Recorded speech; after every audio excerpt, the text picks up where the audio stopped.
오늘의 이야기 사랑하는 여러분, 오늘 우리는 시간의 강을 거슬러 올라가 약 2000년 전 두려움에 떨던 소수의 사람들이 어떻게 세상을 변화시켰는지 그 위대한 여정의 첫걸음을 함께 내딛고자 합니다.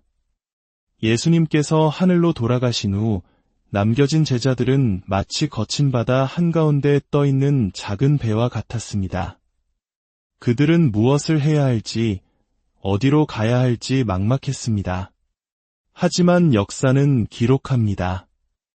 이 연약했던 이들이 로마 제국을 뒤흔들고 땅끝까지 복음의 불길을 전하는 거대한 역사의 주역이 되었음을 말입니다.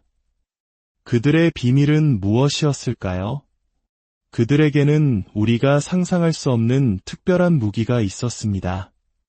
바로 오늘 우리가 깊이 탐구할 하나님의 능력, 성령님의 임재였습니다. 이 은혜로운 여정을 시작하기에 앞서 오늘 이 말씀이 여러분의 마음에 울림을 준다면 좋아요와 구독으로 저희와 함께 해주시기를 부탁드립니다. 여러분의 작은 손길이 더 많은 영혼에게 하나님의 사랑과 능력을 전하는 귀한 통로가 될 것입니다. 여러분과 가정 위에 하나님의 크신 축복이 함께하기를 기도합니다. 이제 성경의 가장 역동적인 책, 사도행전의 첫 장을 펼쳐보겠습니다. 오늘 우리가 함께 나눌 책은 바로 사도행전입니다. 이 책의 저자는 누가복음을 기록한 누가입니다. 누가는 성경의 저자 중 유일한 이방인이었습니다.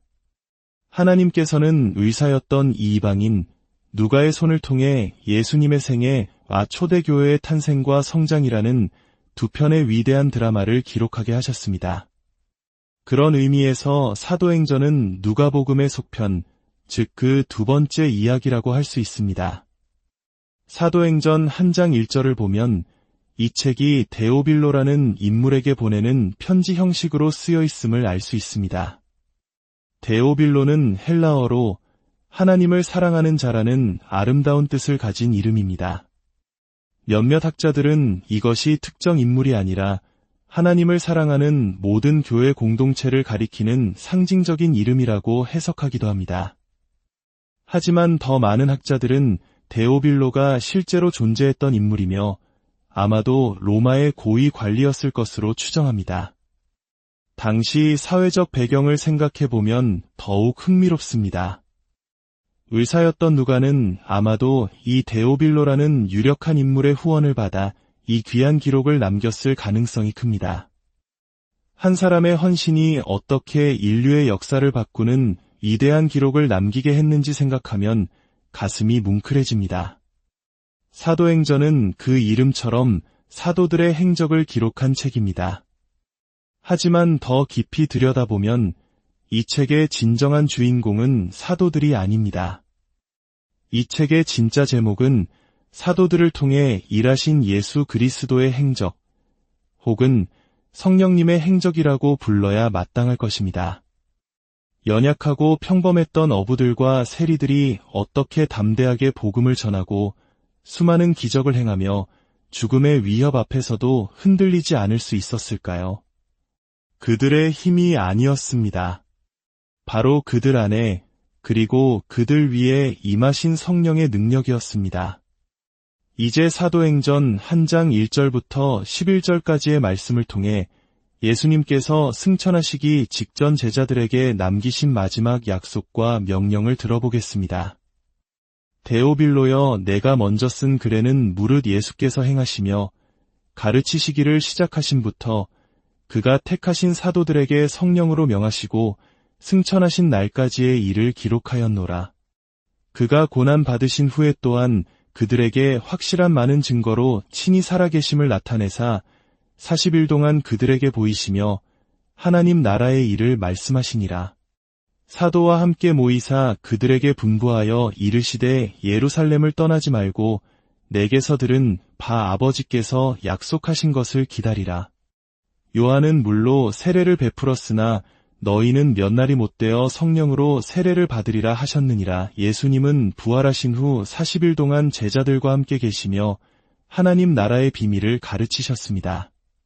그리고 마지막 순간 그들에게 아주 중요한 명령을 내리십니다. 예루살렘을 떠나지 말고 아버지의 약속을 기다리라. 그 약속은 바로 성령 세례였습니다. 제자들은 궁금했습니다. 주께서 이스라엘 나라를 회복하심이 이때니까 그들은 여전히 정치적인 해방, 로마로부터의 독립을 꿈꾸고 있었습니다.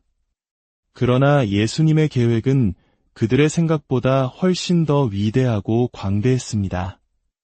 예수님은 이렇게 대답하십니다. 바로 사도행전의 심장이자 우리 모두를 향한 지상 대의임령인 한 장 8절의 말씀입니다. 오직 성령이 너희에게 임하시면 너희가 권능을 받고 예루살렘과 온 유대와 사마리아와 땅끝까지 이르러 내 증인이 되리라 하시니라. 이 말씀을 자세히 살펴보겠습니다. 여기서 권능이라고 번역된 헬라어는 디나미스입니다. 이 단어에서 영어 단어 다이너마이트가 유래했습니다. 세상을 뒤흔들 만한 폭발적인 힘을 의미하는 것입니다. 예수님은 제자들에게 그리고 오늘 우리에게 바로 그 디나미스의 능력을 약속하고 계십니다. 이것은 인간의 의지나 노력으로 만들어낼 수 없는 하늘로부터 부어지는 하나님의 능력입니다. 그리고 이 능력을 받은 자들의 사명은 증인이 되는 것입니다. 증인으로 번역된 헬라어는 마르티스입니다. 이 단어에서 순교자라는 말이 나왔습니다. 그렇습니다. 예수님의 증인이 된다는 것은 단순히 말로만 전하는 것이 아니라 우리의 삶 전체로 심지어는 죽음으로까지 그분을 증거할 준비가 되어 있음을 의미합니다. 수많은 믿음의 선조들이 피 흘려 지켜온 복음의 역사를 가진 우리 한국의 성도들에게 이 마르티스라는 단어는 더욱 깊은 울림으로 다가옵니다. 그 증인의 삶은 어디서부터 시작되렵니까? 예루살렘, 바로 지금 내가 발딛고 서 있는 곳입니다. 나의 가정, 나의 직장, 나의 이웃에서부터 시작하여 유대와 사마리아, 즉 문화와 생각이 다른 사람들에게로, 그리고 마침내 땅끝, 우리가 한 번도 가보지 못한 미지의 영역까지 확장되는 것입니다. 이것이 교회의 사명이며 바로 저와 여러분의 사명입니다. 이 엄청난 사명을 감당하기 위해 우리에게는 디나미스, 즉 성령의 능력이 절대적으로 필요합니다. 그렇다면 이 능력의 근원이신 성령님은 과연 누구실까요? 첫째, 성령님은 성부, 성자, 성령 삼위일체 하나님의 제3위격이십니다. 우리는 한 분 하나님을 믿지만 그분은 성부, 성자, 성령이라는 세 인격으로 자신을 나타내십니다. 사도행전은 바로 이 성령 하나님의 사역이 중심이 되는 책입니다. 둘째, 성령님은 영원 전부터 하나님과 함께 계셨습니다. 성경의 두 번째 구절인 창세기 1장 2절에 하나님의 영은 수면 위에 운행하시니라 라고 기록되어 있듯이 성령님은 창조의 순간부터 이 세상과 함께 하셨습니다. 셋째, 성령님은 어떤 힘이나 에너지가 아닌 인격적인 분이십니다. 성경은 성령님께서 생각하시고 뜻을 가지고 계시며 감정을 느끼신다고 말합니다. 특히 에베소서 4장 30절은 하나님의 성령을 근심하게 하지 말라고 경고합니다. 우리의 죄와 불순종이 성령님을 아프게 할 수 있다는 뜻입니다. 이는 하나님께서 우리와 얼마나 깊은 인격적 관계, 우리 문화의 정과도 같은 깊은 관계를 맺기 원하시는지를 보여줍니다. 그렇다면 우리는 어떻게 인격적이신 성령님을 체험하고 그분의 능력을 받을 수 있을까요? 예수님의 말씀 속에서 우리는 성령님과의 관계에 대한 세 가지 중요한 차원을 발견할 수 있습니다. 요한복음 14장에서 예수님은 이렇게 말씀하십니다. 그는 너희와 함께 거하시며 또 너희 속에 계시겠음이라. 첫 번째 차원은 함께 하심입니다. 이것은 우리가 예수님을 믿기 전 성령님께서 우리 곁에서 우리 주위에서 우리를 진리 가운데로 이끄시는 사역을 의미합니다. 혹시 여러분의 삶에 설명할 수 없는 이끌림, 교회에 가보고 싶다는 마음, 성경 말씀이 궁금해지는 순간이 있었다면 그것이 바로 성령님께서 여러분과 함께 하시며 마음의 문을 두드리고 계셨던 증거입니다. 두 번째 차원은 안에 거하심입니다. 이것은 우리가 예수 그리스도를 구주로 영접하는 순간 성령님께서 우리 안에 들어와 영원히 거하시는 것을 의미합니다.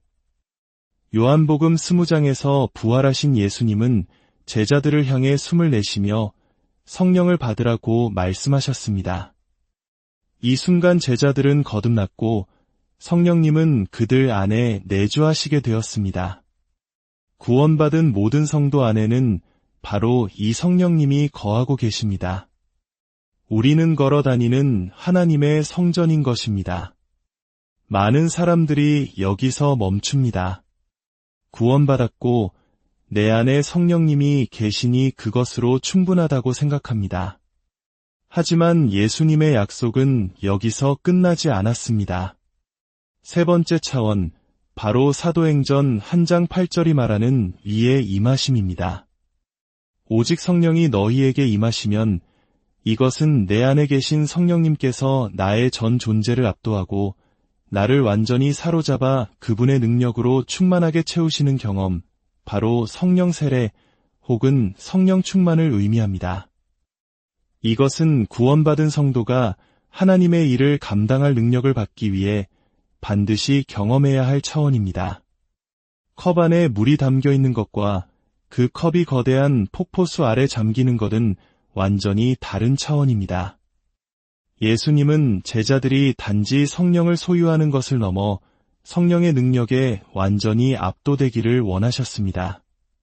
다이너마이트를 발명한 알프레드 노벨의 이야기를 아실 겁니다. 그의 형이 죽었을 때 한 신문사가 실수로 알프레드 노벨의 부고 기사를 냈습니다. 그 기사의 제목은 죽음의 상인 잠들다 였습니다. 자신의 발명품이 대량 살상무기로 쓰이는 것을 보고 충격을 받은 그는 자신의 유산을 인류의 평화와 발전에 기여한 사람들을 위한 상을 만드는데 사용하라는 유언을 남겼습니다.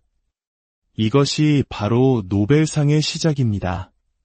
그는 자신의 명성을 파괴가 아닌 창조로 바꾸었습니다. 성령의 능력, 디나미스는 세상을 파괴하는 다이너마이트가 아닙니다. 오히려 절망을 희망으로, 죽음을 생명으로, 미움을 사랑으로 바꾸는 창조적이고 폭발적인 에너지입니다.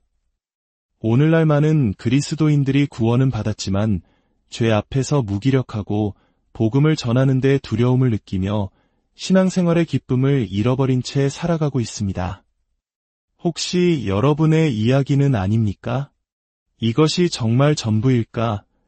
라고 묻고 있지는 않으십니까? 예수님은 우리에게 더 많은 것을 준비해 두셨습니다. 바로 성령의 충만한 능력입니다. 그렇다면 어떻게 이 능력을 받을 수 있을까요? 방법은 놀랍도록 간단합니다. 누가복음 11장에서 예수님은 이렇게 말씀하셨습니다. 너희가 악할지라도 좋은 것을 자식에게 줄 알거든 하물며 너희 하늘 아버지께서 구하는 자에게 성령을 주시지 않겠느냐. 그렇습니다. 구하는 것입니다. 갈망하는 마음으로 어린아이가 아빠에게 선물을 구하듯 간절히 구하는 것입니다. 이제 잠시 함께 기도하는 시간을 갖겠습니다. 혹시 여러분의 삶에 성령의 능력이 필요하다고 느끼신다면 무기력한 신앙생활에서 벗어나 능력 있는 증인의 삶을 살기 원하신다면 이 시간절을 따라 조용히 기도해 주십시오. 사랑하는 하나님 아버지, 제 안에 이미 성령님께서 거하심을 믿습니다. 저를 구원해 주셔서 감사합니다. 하지만 주님, 저는 너무나 연약합니다. 죄의 유혹에 쉽게 넘어지고 세상 앞에서 주님을 증거하기를 두려워합니다. 주님, 오늘 말씀을 통해 약속하신 성령의 충만함을 제게 부어주시옵소서. 제 생각과 의지를 모두 내려놓고 성령의 능력에 온전히 잠기기를 원합니다. 저를 성령으로 세례를 주시옵소서. 저의 삶을 압도하여 주시옵소서. 제 삶에 디나미스의 능력이 나타나게 하옵소서. 그래서 저의 남은 생이 예루살렘과 온 유대와 사마리아와 땅끝까지 이르러 주님의 살아계심을 증거하는 마르티스, 신실한 증인의 삶이 되게 하여 주시옵소서. 구하는 자에게 가장 좋은 것을 주시는 주님을 신뢰하며 예수 그리스도의 이름으로 간절히 기도드립니다. 아멘. 사랑하는 여러분, 사도행전의 위대한 이야기는 이제 막 시작되었습니다. 두려움에 떨던 제자들이 성령의 능력을 받고 어떻게 세상을 변화시켰는지 그 놀라운 여정을 앞으로도 계속해서 함께 나누게 될 것입니다. 여러분의 삶의 모든 순간에 가정과 직장과 모든 발걸음 위에 성령 하나님의 폭발적인 디나미스의 능력이 강물처럼 흘러넘치기를 주님의 이름으로